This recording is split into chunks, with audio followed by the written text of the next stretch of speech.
ఈరోజు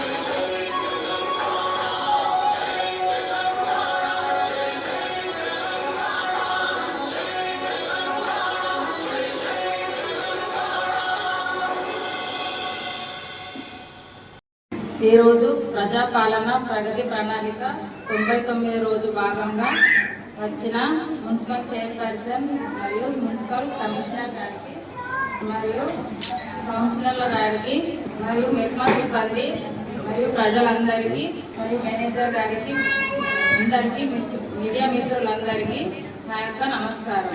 కాంగ్రెస్ ప్రభుత్వంలో మొట్టమొదటిసారిగా ఉచిత బస్సు సౌకర్యం చేసిన రేవంత్ రెడ్డి ప్రభుత్వం ప్రతి ఇంటి గృహజ్యోతి ఇచ్చిన ఘనత కాంగ్రెస్ ప్రభుత్వంది. మన మహిళలకు వడ్డీ రాయితీ 2-3 సార్లు వచ్చిన ప్రభుత్వం.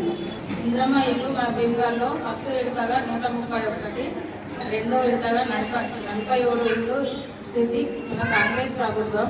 ఈ అవకాశం ఇచ్చిన పెద్దలందరికీ నమస్కారం.